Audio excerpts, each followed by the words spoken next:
मार्च 2011 लिबिया में एक तूफान उठ रहा था। रेबल्स मुअम्मर गद्दाफी के खिलाफ बंदूकें उठा रहे थे। ये एक सडन इंसिडेंट लगता है, पर असलियत में ये सीआईए का 30 साल पुराना टॉप मिशन का क्लाइमैक्स था। ये है Gaddafi, brother leader, king of Kings और लिबिया का डिक्टेटर, जो 40 सालों से अपनी मर्जी से देश चला रहा है। पर अब अरब स्प्रिंग के साथ उसका टाइम खत्म हो रहा है। क्या ये सीआईए का मास्टर स्ट्रोक है या एक आदमी का अपने ही citizenship clashes? Chapter 1, the rise of the mad dog. 1969 में जब मुअम्मर गद्दाफी एक 27 साल का यंग कर्नल जब लिबिया का रूलर बना, किंग इदरीस को कूप से हटाकर ऑयल ने लिबिया को अमीर बना दिया और गद्दाफी ने इसी पैसों का यूज करके अपनी पावर बनाई। वो एक ऐसा लीडर था जो डिवाइड एंड रूल खेलता था। आर्मी के जनरल्स को कभी स्ट्रांग नहीं होने दिया ताकि उसका कोई राइवल ना बने। पहले डिकेड में उसने जीडीपी का 25% वेपन्स पे खर्च किया। सोवियत से 4000 tanks, 350 fighter jets, 6 submarines, France से 150 जेट्स एंड इटली से मिसाइल।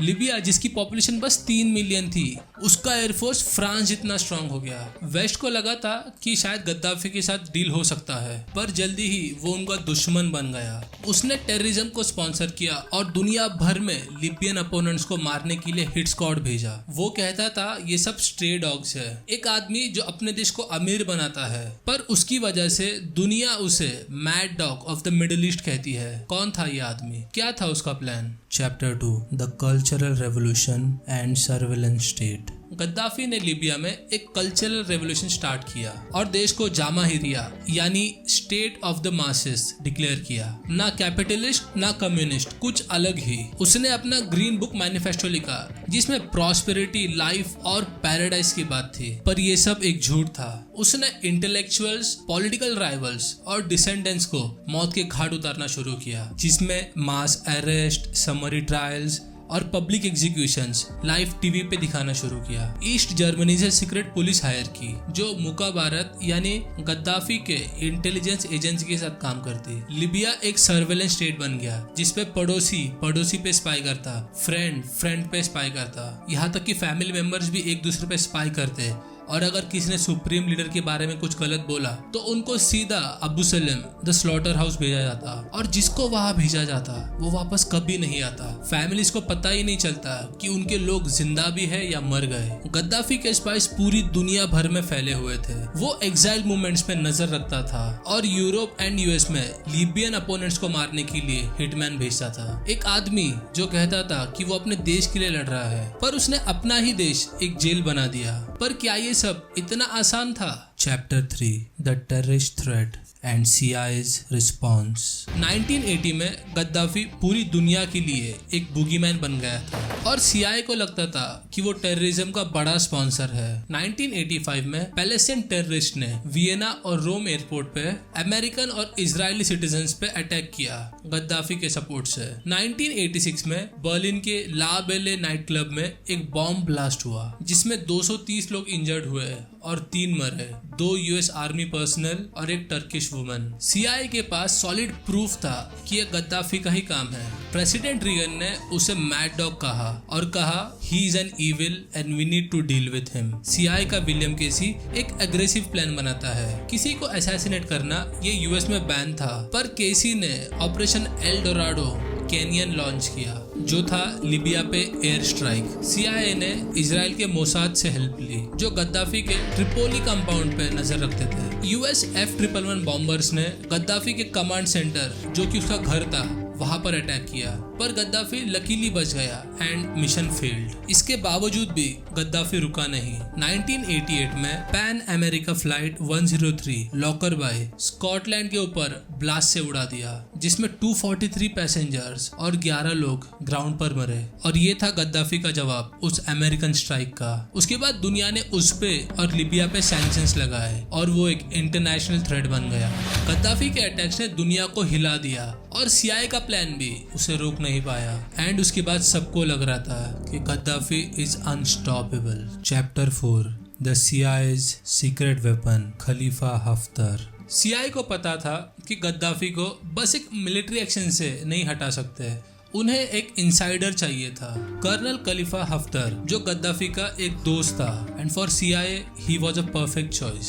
हफ्तर ने 1969 के कूप में गद्दाफी के साथ काम किया था, पर 1986 में चैड के साथ वॉर में हफ्तर और उसके 300 सोल्जर्स कैप्चर हुए। गद्दाफी ने उसे नहीं बचाया और हफ्तर जेल में ही सड़ रहा था और CIA ने इसका फायदा उठाया। चैड का प्रेसिडेंट हुसैन हाब्रे, जो CIA का एलाई था, उन्होंने हफ्तर को एक ऑफर दिया और कहा गद्दाफी के खिलाफ एक रिबल स्टार्ट करो। हफ्तर मान गया और उसके बाद लिबियन नेशनल आर्मी का फॉर्मेशन हुआ एंड CIA ने उन्हें वेपन, ट्रेनिंग और सपोर्ट दिया। पर 1990 में चैड के कूप ने सारा प्लान बिगाड़ दिया और गद्दाफी ने हफ्तर पे अटैक किया, लेकिन CIA ने उसे बचा लिया और ऑपरेशन मैजिक कारपेट के तहत हफ्तर और उसके 300 सोल्जर्स को US ले आए। हफ्तर वर्जीनिया सेटल हो गया, CIA हेडक्वार्टर्स के पास में। गद्दाफी का पुराना दोस्त एक दुश्मन बन गया। क्या CIA के लिए हफ्तर एक ट्रम्प कार्ड साबित होगा? Chapter 5 the Arab spring and Gaddafi's fall.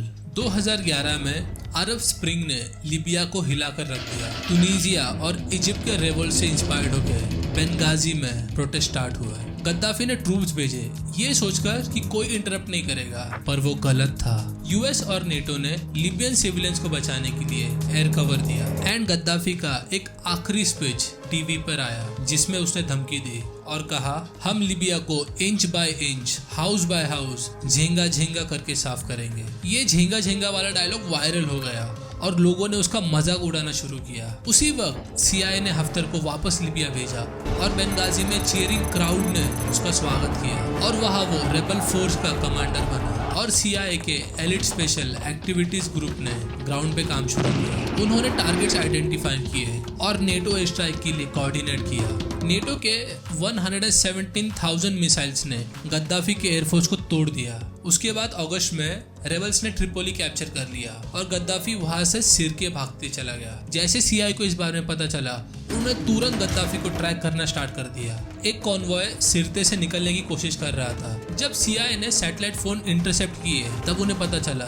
ये गद्दाफी है जो भागने की कोशिश कर रहा है। उसके बाद तुरंत US ड्रोन्स और नेटो एयर स्ट्राइक्स ने कॉन्वॉय पे अटैक किया। गद्दाफी ने ड्रेनेज पाइप में छुपने की कोशिश की बट रेबल्स ने उसे पकड़ लिया। He was beaten and humiliated and उसका एंड एक ब्रूटल डेथ थी। Chapter 6 the aftermath. गद्दाफी के जाने के बाद लिबिया में एक पावर वैक्यूम बन गया जिससे कंट्री फ्रैक्शंस में बढ़ गई और मिलिटेंट्स ने कंट्रोल के लिए लड़ाई शुरू की। वेस्ट जो इंटरवेंशन में इतना एग्रेसिव था, रिकंस्ट्रक्शन में वो अचानक से पीछे हट गया। ओबामा ने बाद में एडमिट किया कि पोस्ट गद्दाफी लीबिया के लिए प्लानिंग ना करना उनके प्रेसिडेंसी की सबसे बड़ी गलती थी एंड उसी के साथ ब्रिटेन और फ्रांस के लीडर्स भी क्रिटिसाइज हुए क्योंकि उनके ऑयल कॉन्ट्रैक्ट्स और गद्दाफी के साथ डील्स सबके सामने आ गए। CIA के लिए गद्दाफी का एंड एक बहुत बड़ी जीत थी। आखिरकार 30 साल बाद उनका प्लान फाइनली कामयाब हुआ। हफ्तर और उसके CIA ट्रेंड सोल्जर्स ने इस पूरे रेवोल्यूशन को स्टार्ट किया जो दुनिया को लगा था कि एक पूरे लिबियन की अपराइजिंग थी। पर लिबिया का फ्यूचर अभी भी अनसर्टन है।